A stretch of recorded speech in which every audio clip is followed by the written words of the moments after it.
जय हिंद एवरीवन, मैं यशवर्धन सिंह हूँ और आज हम लोगों का डिस्कशन होगा कॉन्स्टिट्यूशन ऑफ इंडिया के ऊपर। कॉन्स्टिट्यूशन ऑफ इंडिया का बैकग्राउंड आज मैं डिस्कस करूँगा और आप लोगों को पढ़ाऊँगा। चलिए शुरू करते हैं। तो फिर कॉन्स्टिट्यूशन ऑफ इंडिया क्या है? कॉन्स्टिट्यूशन ऑफ इंडिया क्या है, कहाँ से आया, कौन है ये कॉन्स्टिट्यूशन ऑफ इंडिया? ये जो आप अभी एक इमेज देख रहे हैं, ये 26 जनवरी 1950 को एनफोर्स हुए ओरिजिनल डॉक्यूमेंट, जो कॉन्स्टिट्यूशन का ओरिजिनल डॉक्यूमेंट था, उसका कवर है। और कॉन्स्टिट्यूशन ऑफ इंडिया है क्या? कॉन्स्टिट्यूशन क्या होता है? जैसे आप सबको पता है कि अब एक कंट्री है, अगर वहाँ पे हल्का सा भी, मतलब थोड़ा सा भी वहाँ पे लॉ नहीं है, वहाँ पे लॉ नहीं है, एग्जिस्ट ही नहीं करता लॉ, तो फिर वहाँ पे क्राइम रेट बढ़ेगा, आपका क्राइम रेट इंक्रीज होगा। क्राइम रेट इंक्रीज होगा तो फिर इंस्टेबिलिटी आएगी। जब इंस्टेबिलिटी आएगी तो फिर कंट्री का growth and development automatically trigger नहीं हो पाएगा।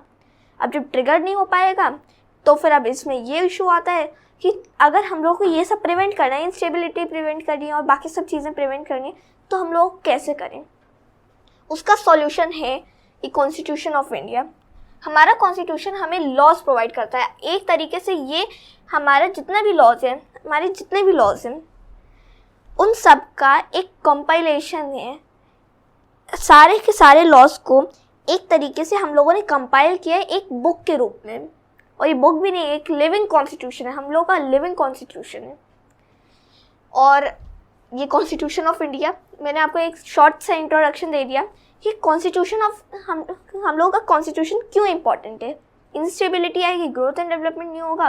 जैसे अभी वेनेजुएला में हो रहा है, वहाँ पे उतना अच्छा लॉ, मतलब उतना टाइटली एनफोर्स नहीं है, वहाँ पे प्रोटेस्ट हो रहे हैं, वायलेंस हो रही है, चाहे वो सीरिया में हो, चाहे वो इराक में हो, सिविल वॉर को ट्रिगर करती हैं ये सब चीज़ें। तो फिर चलिए हम लोग शुरू करते हैं। Constitution of India, the making of India's constitution. अब देखिए, वर्ल्ड वॉर 2 चल रही थी। अब ब्रिटिशर्स को भी पता था कि वो लोग अब जीत नहीं पाएंगे। अब वो लोग थोड़ा सा, मतलब वो जीत तो गए थे, वो लोगों को पता था हम लोग को जीतना तो है ही, बट द प्रॉब्लम इज कि वो लोग, मतलब उनके जितने भी रिसोर्सेज थे वो सब के सब एग्जॉस्ट हो गए थे। जब एग्जॉस्ट हो गए तो अब उनकी इतनी सारी कॉलोनीज थी, वो पूरे वर्ल्ड का बिगेस्ट एम्पायर था, और उसका ये बोलते थे कि उसका सूरज कभी ढलता ही नहीं, क्योंकि वो इतना बड़ा एक्सपैंड हो गया था कि अगर जापान में ज़्यादा अगर सुबह हो रही है या फिर सनराइज हो रहा है तो फिर वहाँ पे रात है दूसरे यूके में। तो आप ये समझिए कि एक कैसा एम्पायर जिसको बोला जाता था कि उसका कभी सूरज ढलता ही नहीं है, उसका ढलना कैसे हो गया?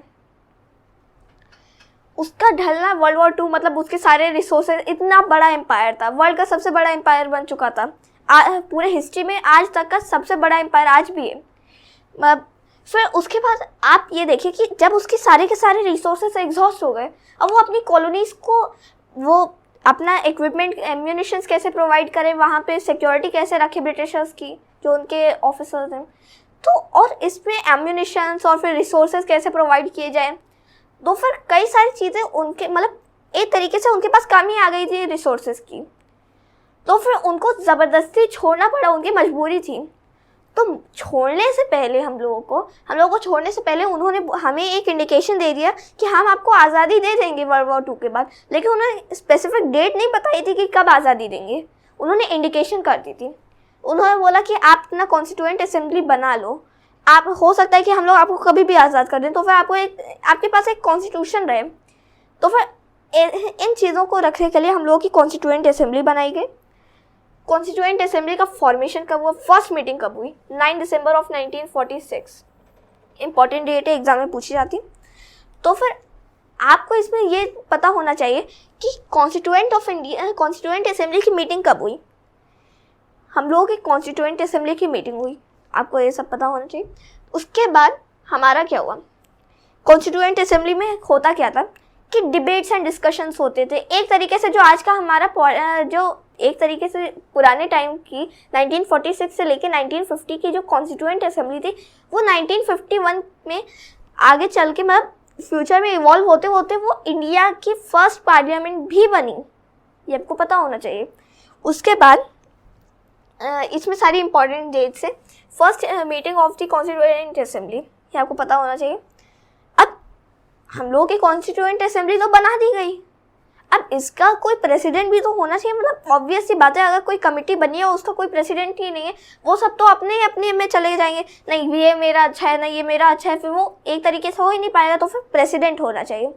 पहले टेम्पोररी जो प्रेसिडेंट थे वो सच्चिदानंद सिन्हा थे, लेकिन बाद में जो मेन इलेक्टेड प्रेसिडेंट बनाए गए कमेटी के वो थे डॉक्टर राजेंद्र प्रसाद, जो हमारे आगे चल के फर्स्ट प्रेसिडेंट भी बने रिपब्लिक ऑफ इंडिया के। Doctor Rajendra Prasad elected as its presidents.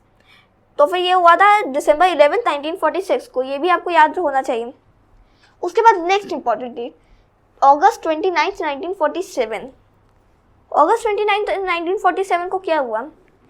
उस दिन हुआ क्या, मतलब हमारी आज़ादी मिल चुकी थी, हम लोगों को आज़ादी मिल चुकी थी। ये जो फर्स्ट फेज था कि दिसंबर 1946 और फिर ये दिसंबर 11, 1946, ये जितना ये फेज था ये सब हमारी आज़ादी से पहले हुआ था। और जितना ये वाला फेज है, इस पॉइंट से, मतलब जो ये पॉइंट है, यहाँ से हम लोगों की आज़ादी के बाद गए, हम लोगों की इंडिपेंडेंस के बाद। अब ऑब्वियस सी बात है, हमें ड्राफ्ट करना है, तो फिर अब ड्राफ्टिंग कमेटी भी तो होनी चाहिए ना हमारे पास। अब ड्राफ्टिंग कमेटी बनाई गई। ड्राफ्टिंग कमेटी अपॉइंट की गई थी अगस्त 29, 1947 को, जिसके आपको पता होना चाहिए कि उसके जो एडवाइज़र थे, कॉन्स्टिट्यूशनल एडवाइज़र BN राव थे, और जो उसके प्रेसिडेंट थे, ये ड्राफ्टिंग कमेटी के जो हेड थे वो थे डॉक्टर BR अम्बेडकर, जो आगे चल के हमारे लॉ मिनिस्टर भी बनते हैं। तो फिर ये हुआ। नेक्स्ट डेट आती है नवंबर 9, 1947। अब ड्राफ्टिंग कमेटी में भी डिबेट हुई, डिस्कशंस हुए, फिर उसके बाद वोटिंग भी हुई। DDV आपको इस तरीके से याद होना चाहिए। DDV हर एक मतलब जब भी एक अमेंडमेंट आता है या फिर नया लॉ इंट्रोड्यूस किया जाता है पार्लियामेंट पे, तो डिबेट, डिस्कशंस और फिर वोटिंग। तो फिर यहाँ पे डिबेट, डिस्कशंस, ये एक्चुअली ये अर्ली पार्लियामेंट, मतलब पार्लियामेंट का ही मतलब छोटा रूप था ये। तो इसमें ड्राफ्टिंग कमेटी की जो रिपोर्ट थी वो सबमिट की गई नवंबर 4, 1947 को। चलिए, आपको यहाँ तक समझ आगे आ ही गया होगा। नवंबर 26, 1947 ड्राफ्टिंग जो थी पूरी वो कंप्लीट कर दी गई थी। अब आपको ये भी पता होगा जो हमारा प्रियम्बल है, अब यहाँ पे कई लोग कहते हैं कि हमारा कॉन्स्टिट्यूशन जो है वो बोरोड कॉन्स्टिट्यूशन है। तो इसमें एक चीज़ ये भी बोली जाती है, जो हमारा इंट्रोडक्शन है, अब लोग इसमें कंफ्यूज हो जाते हैं कि हमारा तो इंट्रोडक्शन है। लोग कहते हैं कि introduction of the constitution is preamble, but it is not the introduction of the constitution, it is the summary of the constitution. Because जो हमारी प्रियम्बल थी, जो हमारी प्रियम्बल है, वो जो है वो कॉन्स्टिट्यूशन पूरा जब फॉर्म हो गया था, पूरा ड्राफ्ट कर लिया गया, आप देख रहे हैं ना, ड्राफ्टिंग कंप्लीटेड। तो ये जब पूरी ड्राफ्टिंग हो गई थी, उसके बाद हमारे प्रियम्बल में भी आप देखेंगे ऑन दिस डे ऑफ 26 नवंबर 1947, उसमें भी मेंशन्ड है। तो फिर आपको ये पता होना चाहिए कि इस दिन हम लोग की ड्राफ्टिंग कंप्लीट हुई, और लोग इसमें ये कहते हैं कि हमने तो अपनी प्रियम्बल पूरी की पूरी अमेरिकन कॉन्स्टिट्यूशन से लिखी है, क्योंकि वहाँ पे वी द पीपल भी आता है, हमारे यहाँ भी we the people of India आता है। तो फिर लोग, इसका रीज़न ये है कि जो अमेरिकन कॉन्स्टिट्यूशन है वो इंट्रो है, उसका जो प्रियम्बल है वो इंट्रो है, हमारे यहाँ जो है वो समरी है, बिकॉज वो कॉन्स्टिट्यूशन के लिखने से पहले लिखी गई और हमारे कॉन्स्टिट्यूशन को लिखने के बाद लिखी गई। ओके, आपको ये पता होना चाहिए। और 24 जनवरी ऑफ 1950, ये भी बहुत इंपॉर्टेंट डेट है। 1950 को 24 जनवरी 1950 को हमारा the hand written constitution of India को साइन किया गया था। एनफोर्स तो लीगली एनफोर्स तो 26 जनवरी 1950 को किया गया, बट उसका जो मेन साइन वगैरह होना था, जितनी भी फॉर्मेलिटीज़ थी, वो सब हुई थी 1950 24 जनवरी को। अब इसमें ये लोग भी कई लोग पूछते हैं कि वाई 26 जनवरी जब हो गया था। देखिए 26 नवंबर 1947 को पूरे के पूरे, मतलब 1949 को ड्राफ्टिंग कमेटी, मतलब जो ड्राफ्टिंग की वो कंप्लीट हो चुकी थी, तो फिर उसको 26 जनवरी तक एक्सटेंड क्यों किया गया? इसका रीज़न ये है कि हमारी जो कॉन्स्टिट्यूशन था, मतलब 1930 में एक स्वराज दिवस मनाया जाता है, उसको एक तरीके से ये बोला जाता है कि हमारे इंडिपेंडेंस डे, स्वराज दिवस, उस दिन से बोला जाता है कि हम लोग स्वराज बनाएंगे या फिर स्वराज। तो फिर स्वराज दिवस को याद रखने के लिए 26 जनवरी 1950 तक एक्सटेंड किया गया, और इसी दिन कॉन्स्टिट्यूशन को लीगली एनफोर्स भी किया गया। तो आपको ये पता होना चाहिए। अब मैंने जैसे आपको बताया कि इसमें कई सारे डिबेट्स हुए, कई सारे डिस्कशंस हुए, वोटिंग भी हुई, उसके बाद लॉ बनाया गया। तो फिर आप यहाँ पे देख सकें कि 2000 amendments beat before it was finalised. अब आप ये बोलिए, कई लोग इसमें भी वही बोरोड कॉन्स्टिट्यूशन वाली बात आ जाती है कि हम लोगों ने बोरो किया, बट लोगों को पता होना चाहिए कि हम लोगों ने इंडिया का फॉर्म, मतलब खुद का एक फॉर्म बनाया, मतलब इंडियन फॉर्म ऑफ सेक्युलरिज्म। आपको पता होगा कि जो वेस्टर्न फिलोसफी है सेक्युलरिज्म की, और हमारी जो मतलब वो मैकियावेलियन जो फिलोसफी है वो वेस्ट में फॉलो की जाती है, वो मैकियावेलियन है। और हमारे इंडिया में जो होती है वो हमारे खुद की हम लोगों ने अपने तरह से बनाई है। सर्वधर्म संभाव, हम लोगों ने इस फिलॉसफी से अपना सेक्युलरिज्म बनाया। तो हम लोगों ने अपना एक खुद का एक अलग तरीके से हम लोगों ने जैसे इधर से सेक्युलरिज्म का आया, हम लोगों ने एक तरीके से एक बीच में एक डिवाइस डाला जो हम लोगों ने खुद को उसको प्रोसेस किया, फिर उसके बाद हम लोगों ने अपना इंडियन फॉर्म निकाला। तो हम लोगों का बोरोड कॉन्स्टिट्यूशन नहीं है, हम लोगों ने अडैप्ट किया है, हम लोगों ने दूसरों से लिया है, लेकिन हम लोगों ने खुद को अपना मिक्सचर बना के उसको चखा है। और फिर कितना टाइम लगा? 2 years 11 months 18 days कि आपको याद होना चाहिए। बहुत बार एग्जाम में पूछा गया है, कई बार पूछा गया, और कई लोग इसमें कंफ्यूज हो जाते हैं, 4 ऑप्शन दिए जाते हैं, उसी में कंफ्यूज हो जाते हैं। तो time taken to prepare the final draft, ये जो पूरा ये जितना भी टाइम लाइन है इतना टाइम लिया गया था। मतलब जो फाइनल ड्राफ्ट था, ये ड्राफ्टिंग कमेटी जब फॉर्म हुई, फिर 1949 तक जब ड्राफ्टिंग कंप्लीट हुई, वहाँ तक कितना टाइम लगा। तो फिर ये आपको पता होना चाहिए। ये सब मैंने आपको एक proper the making of India's constitution एक प्रॉपर बता दिया है।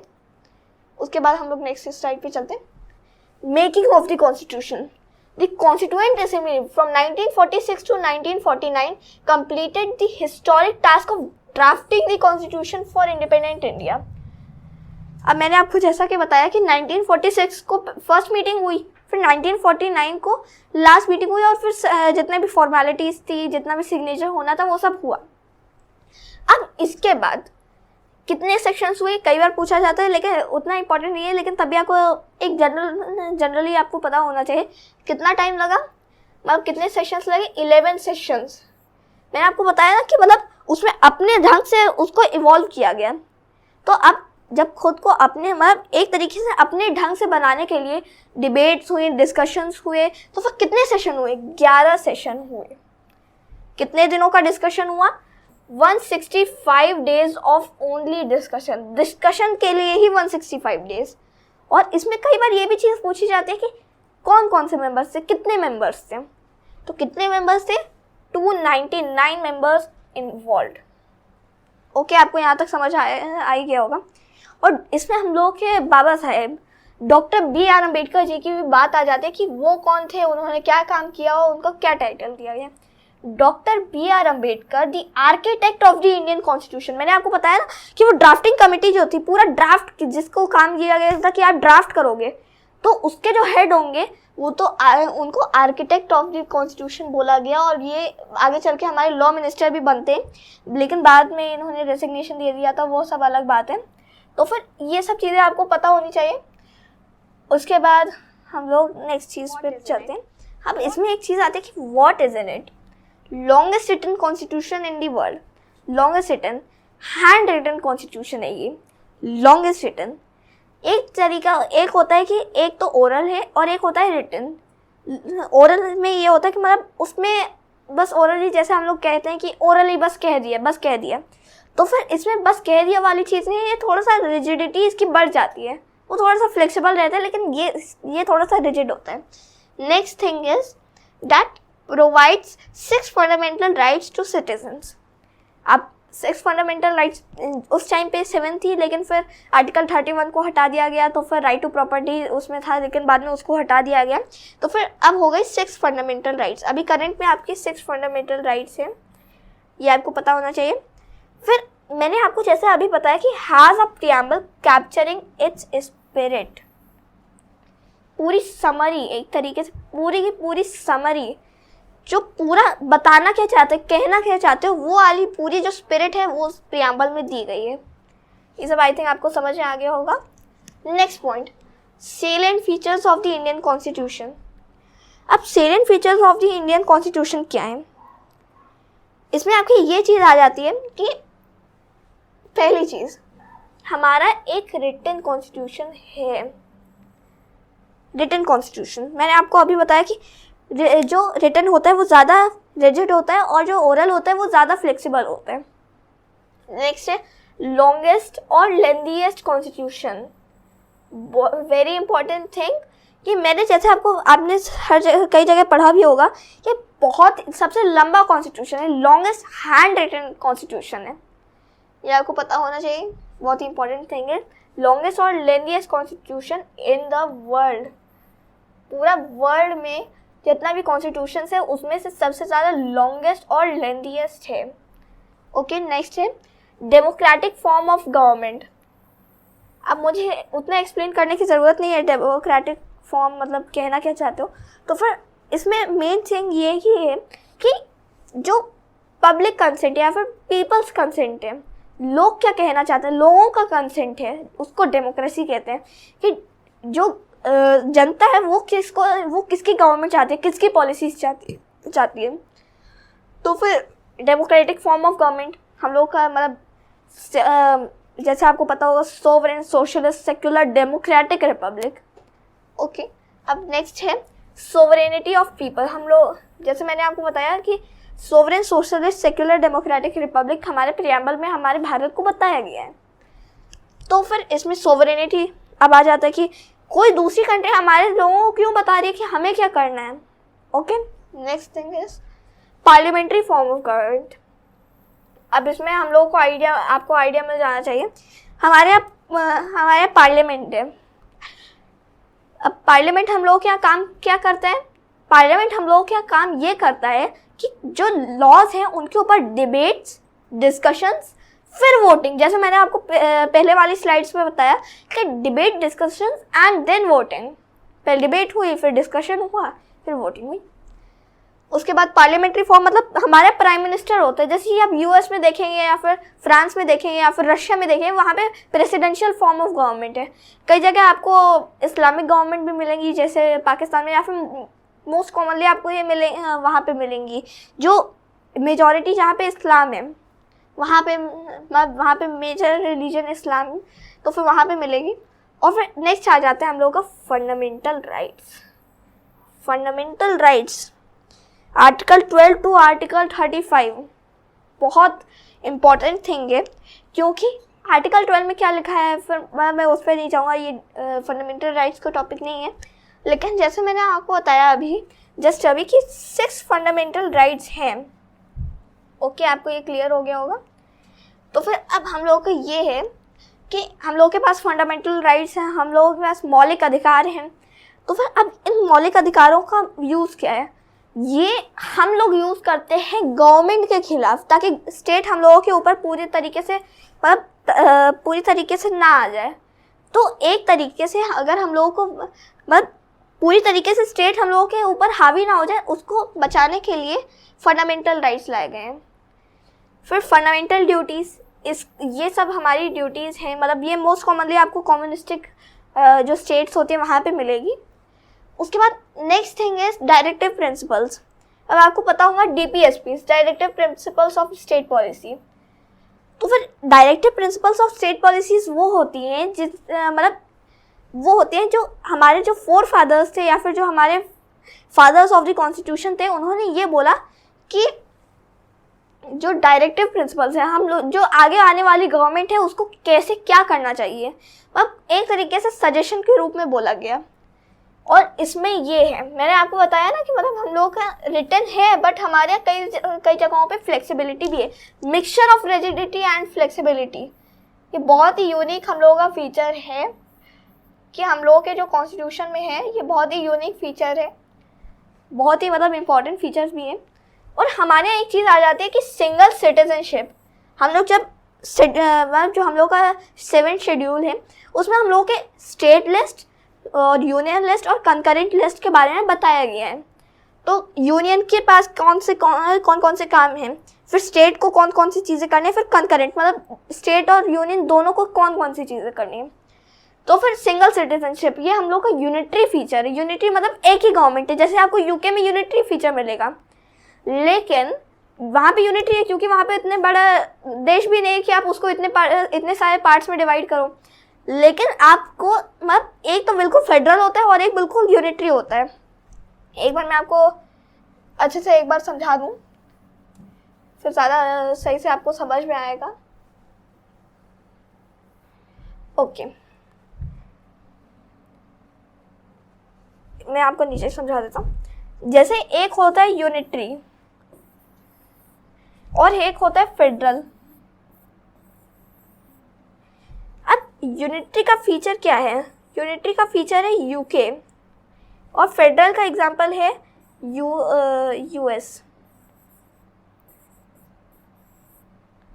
अब देखिए, ये जो यूके और यूएस है, ये दोनों एक मतलब ये दोनों, मैं इंटरनेशनल रिलेशंस में नहीं जा रहा कि ये दोनों एक दूसरे के एलाइज हैं, बट इन लोगों के जो गवर्नमेंट है वो डिफरेंट टाइप्स की है कि मतलब एक यूनिटरी और एक फेडरल है।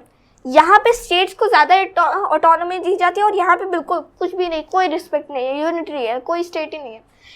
तो फिर इंडिया कहाँ है? India is in the centre, somewhere in centre, मतलब इंडिया बीच में है, इंडिया सेंटर में है। इंडिया ना ही उस साइड है ना ही उस साइड है, इंडिया बीच में। India is quasi federal.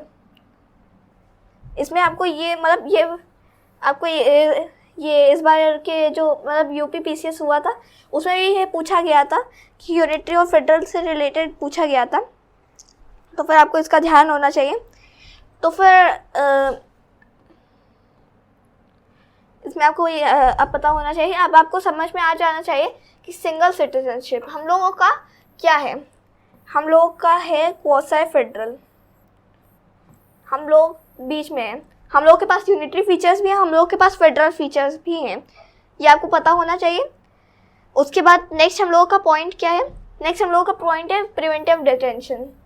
ये आर्टिकल 22 में बात की गई है इसके बारे में, मैं उस पर इतना नहीं जाऊँगा, वो वरना अलग ही टॉपिक बन जाता है।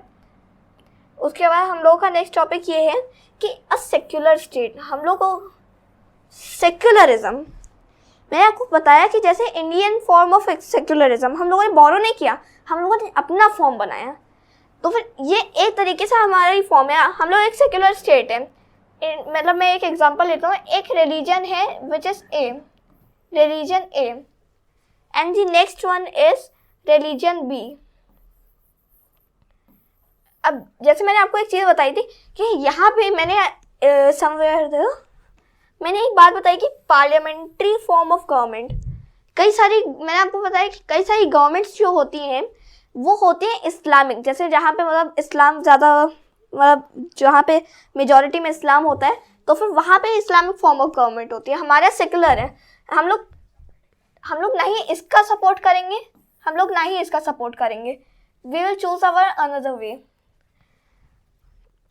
एक चीज़ आपको इसमें भी पता होनी चाहिए कि एक होता है वेस्टर्न फॉर्म ऑफ सेक्युलरिज्म और एक होता है Indian form of secularism. Western form मतलब जो वेस्टर्न फॉर्म है वो मैकियावेली के द्वारा दिया गया था। मैकियावेलियन जो कॉन्सेप्ट है मतलब ये पूरा सेक्युलरिज्म का, वो कहता है कि कंप्लीट सेपरेशन हो रिलीजन और स्टेट के बीच में, कंप्लीट सेपरेशन हो। एक तरीके से हम लोग इसको सिंपल वर्ड्स में कहें तो एक तरीके से divorce of religion from state, इसको हम लोग उसी भाषा में कहते हैं। बट हमारे इंडियन कॉन्सेप्ट क्या है? हम लोगों ने देखिए, हम लोगों ने दूसरे का कॉन्सेप्ट कभी नहीं अपनाया, हम लोगों ने हमेशा अपना ही कॉन्सेप्ट लिया और हम लोगों ने अपने मशीन में डाल के अपने फॉर्म से बनाया। हम लोगों ने कंप्लीट सेपरेशन तो नहीं रखा, लेकिन पार्शियल सेपरेशन रखा है। हम लोगों ने ये नहीं रखा, हम लोगों ने ये रखा। हम लोग इंटरफेयर कर सकते हैं, वहाँ पे कंप्लीट इंटरफेरेंस मतलब हल्का सा भी नहीं कर सकते। हमारे पार्शली है, पार्शली सेक्युलर मतलब जो पार्शली सेपरेशन है वो हमारे है, बट कंप्लीट सेपरेशन नहीं है। चलिए, आपको ये पॉइंट भी क्लियर हो गया होगा सेक्युलर स्टेट। नेक्स्ट पॉइंट है इंडिपेंडेंट जुडिशरी। अब आप देखिए, जैसे मैं एक एग्जांपल लेता हूँ कि एक पर्सन है ए और पर्सन है एक दूसरा पर्सन है बी, तो फिर अब जो पर्सन ए और पर्सन बी के बीच में लैंड को लेके डिस्प्यूट हुआ। अब इसमें है क्या चीज़ कि जो अब जज होगा, अब वो बिल्कुल भी मतलब एक साइड भी ना हो, ना ही वो ए की साइड जाए ना ही वो बी की साइड जाए, वो अनबायस्ड हो, कंप्लीटली अनबायस्ड हो। अगर वो हल्का सा भी मतलब ऐसे करके बायस निकला तो फिर उसमें मतलब ये सही चीज़ नहीं है, वो इंडिपेंडेंट जुडिशरी के खिलाफ आ जाता है। तो हम लोगों का क्या है, जो इंडिपेंडेंट जुडिशरी होती है वो ना ही फर्स्ट पार्टी होती है, मतलब दो पार्टीज हैं, पार्टी ए पार्टी बी, लेकिन वो थर्ड पार्टी के रूप में होता है जो जुडिशरी होता है। तो कंप्लीट सेपरेशन होनी चाहिए, वो बायस नहीं होना चाहिए, अनबायस्ड होना चाहिए। बायस मतलब किसी और के सपोर्ट में, या फिर आप समझ ही गए होंगे, मतलब एक तरफ झुका ना हो, वो झुका ना हो। मतलब जैसे कई बार होता है कि अगर जजेस को लगता है कि नहीं मैं नहीं कर पाऊंगा, या फिर वो भी मतलब लोगों को देख के अलॉट किया जाता है केस कि मतलब वो उस फैमिली से बिलोंग करता है या फिर कोई तार तो नहीं जोड़े वगैरह वगैरह। तो फिर चलिए नेक्स्ट पॉइंट आ जाता है हम लोगों का एडल्ट सफराज। हमारे इलेक्शन में भी आपको पता होगा कि इलेक्शंस में क्या होता है। इलेक्शंस में हम लोगों का 18+, हम लोग की एज है 18+, मतलब 18+ की जो एज होती है वो लोग वोट डाल सकते हैं, उसकी कोई मैक्सिमम एज नहीं होती, मिनिमम एज है 18+। तो फिर आपको यहाँ पे एडल्ट सफराज मिलेगा, और हम लोग वन ऑफ द मतलब फर्स्ट कंट्री थे इस वर्ल्ड में मतलब जिन्होंने विमेन को भी राइट्स दिए। अब देखिए ये मेन है, मैंने आपको बहुत देर से मैं आपको बता रहा था कि sources of the Indian constitution क्या है। Sources of the Indian constitution, ये जो पूरा टॉपिक है यहाँ पे भी आप एक बार पढ़ लीजिए कि the constituent assembly adopted the constitution on November 26 of 1949 and it came into effect on 26 जनवरी 1950, जो मैंने आपको बता दिया। नेक्स्ट फर्स्ट पॉइंट क्या है, important sources of the Indian constitution. US में अब देखिए मैंने आपको जैसे बताया कि प्रीएम्बल का आइडिया एक्चुअली आया कहाँ से, ये मैंने वही बोला कि हम लोग का बोरोड कॉन्स्टिट्यूशन है, कई लोग कहते हैं। तो फिर इसमें मैंने जैसे बोला कि हम लोगों का डिफरेंस बताया, क्योंकि जो यूएस का कॉन्स्टिट्यूशन है वो इंट्रो है, हमारा समरी है। तो फिर यहाँ पे आप देख सकते हैं प्रीएम्बल हम लोगों ने अडॉप्ट किया है, वहाँ से लिया है। फंडामेंटल राइट्स आर्टिकल 12 to 32, यहाँ पे बात आ गई ना। एक्चुअली यहाँ पे 32 दिया है, मैंने 35 इस वजह से बोला था कि आर्टिकल 32 में क्या है, वो एक्चुअली कैसे उसको मतलब कॉन्स्टिट्यूशन को कैसे मतलब पूरा प्रोसेस दिया गया है उसमें कि कैसे हम लोग उसको बचा सकते हैं, या फिर हम लोगों ने उसको कैसे बचाया। तो फिर उसमें दिया गया है कि मतलब कैसे फंडामेंटल राइट्स का मतलब यूज़ ना हो, मतलब फालतू में यूज़ ना हो, या फिर मतलब स्टेट उसके खिलाफ ना करे। और आर्टिकल 33 से लेकर 35 तक एक्सेप्शंस हैं, 33, 34, 35 में एक्सेप्शंस है। और ये constitutional remedy, article 32 is constitutional remedy. Okay, आपको यहाँ तक समझ में आ गया। फिर नेक्स्ट पॉइंट क्या है, नेक्स्ट पॉइंट है फेडरल स्ट्रक्चर ऑफ गवर्नमेंट। मैंने आपको जैसे बताया था अभी बताया कि एक होता है यूनिटरी, एक होता है फेडरल। तो हमारे यहाँ फेडरल प्लस यूनिटरी हम लोग का बीच का पॉइंट है, समथिंग ओवर मतलब सेंटर पे, एकदम सेंटर पे है, ना ही इधर ना ही उधर, एकदम सेंटर पे क्वासी फेडरल है। तो हम लोगों ने यहाँ से फेडरल स्ट्रक्चर लिया। फिर यहाँ पे functions of president and vice president, क्योंकि मैं आपको पता होना चाहिए कि वहाँ पे वो प्रेसिडेंशियल इलेक्शंस होते हैं, तो फिर वहाँ पे प्रेसिडेंट और वाइस प्रेसिडेंट होता है, हेड ऑफ द गवर्नमेंट। हमारे यहाँ क्या होता है, हेड ऑफ द गवर्नमेंट हम लोग के प्राइम मिनिस्टर होता है, और हेड ऑफ स्टेट कौन होता है, प्रेसिडेंट होता है। तो फिर उनके यहाँ ये होता है कि वहाँ पे तो हेड ऑफ स्टेट और हेड ऑफ गवर्नमेंट एक ही होते हैं, जो होता है कौन, प्रेसिडेंट। हम लोगों ने वहाँ से इम्पीचमेंट ऑफ द प्रेसिडेंट लिया।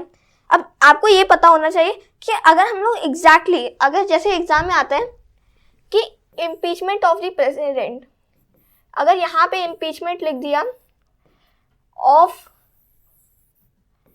प्रेसिडेंट,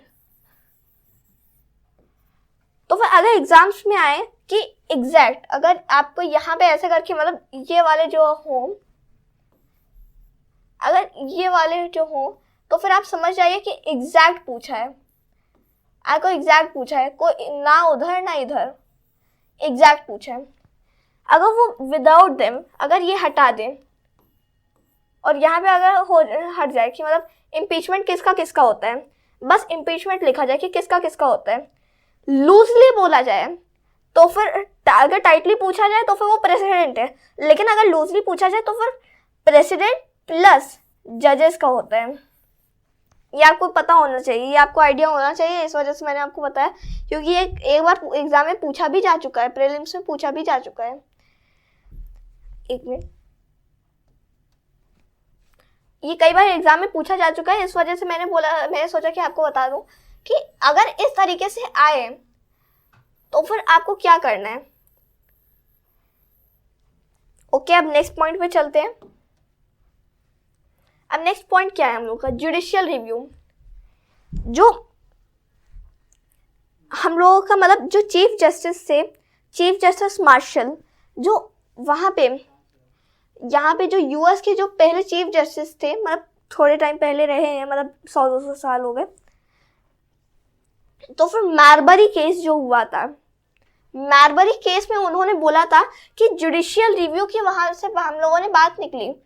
अगर वहाँ पे ये पूछा जाए, एग्जाम में ये पूछा जाए कि हम लोगों ने आर्टिकल 13 मतलब क्या आर्टिकल 13 में हम लोगों का ये क्या आर्टिकल 13 में हम लोगों ने एक्सक्लूसिवली मेंशन किया है जुडिशियल रिव्यू? नोप, हम लोगों ने आर्टिकल 13 में एक्सक्लूसिवली नहीं किया है, वहाँ पे मेंशन ही नहीं है, लेकिन बोलते हैं कि वहाँ से हम लोग लाए हैं। चलिए यहाँ पे हो गए। फिर removal of supreme court and high court जजेस, तो आपको पता है कि थोड़े टाइम तक रहता है, फिर हट जाते हैं जजेस, उसके बाद आपको ये पता होना चाहिए। फिर नेक्स्ट पॉइंट पे चलते हैं।